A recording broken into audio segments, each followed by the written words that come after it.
tay atong ipaklaro ni tatay. Kana atong panahon tay unsa gyud imong trabaho? Batan-on pa ka? Mag-uman sa kong lola, Mag-uma ka. Okay. Ako nagday na padako sa kuha. Atong klarohan tay wala ba ka kaagi og trabaho sa mining?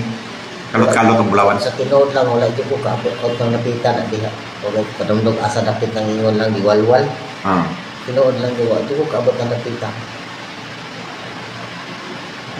So dili tinuod to nagawas nga balita sa social media nga wala ka kaning minero daw ka. Ito kasuwayan ang mga trabahoan sa tinuod lang yun. Ito kanang napitan na wadyo ko katunog ng napitan sa tinuod lang yun. Wa po ka nakaila ka ni Tata Sala? Wala po ko nakailan lang ko sa iya kanang sa litrato lang ana. Pero ingon sa personal gani wala jud ko kita ana. Tinuod dito. Wala po ka kita sa personal. So dili tinuod tong balita sa social media nga minero ka nga tauhan ka ni Tata Sala. Wala sir nagkuha naman ganit tong sa to anak pa to nung ingon nila nga nagkuha na daw ang anak nga o maganit nakaila sa kuha.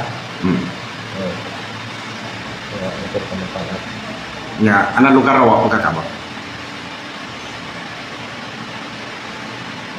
Pero karon tayo sa trabaho din mo. Siyak din ko. Siyak ko naman akong trabaho. Nailado pa rin lios tungkol sa akong trabaho sa siyak. Sa mga saksyanan. Bade welder. Okay. So guys, nata karon diri sa shop ni Chukoy. Chukoy ta brad no? Chukoy. Diri daghang mga sakyanan diri oh. Mao ni ang ilahang gipang-ayo nga mga sakyanan diri sa mga area. Kauban ni Titing sa trabaho usap ni siya ka mekaniko. So makita na to diri oh ang mga sakyanan nga ilahang gipang-ayo. Brad, kaila jud ka ni Titing? Pila ka tuig nagatrabaho sa Titing diri? Dugay na gud. Sultis yung amo ganina 2016 pa. So hapit na mag okay. Nakaila jud ka ni Titing? Unsa iyang trabaho jud diri sa shop? Diri sa shop, builder siya. Welder siya. So siya nagagamit ani mga welding machine dere o kung adunay mga may mga bodybuilder na. Siya nagka-tender. Okay. So dili tinuod tong mga istorya katong mga post sa Facebook nga si Titing kuno nagatrabaho kuno sa minahan dito sa Diwalwal.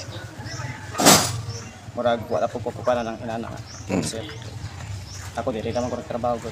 Pero si Titing diri ni gikato 2016 hantod karon naagid sa diri permanente. Nagajote. Wala gyud siya naga-adto pa sa laing lugar. Wala na. Ikaw pila nakakatuig diri ka trabaho? Mga 15 years. 15 ka tuig na. So sa to pa una sa Titing si mo ha.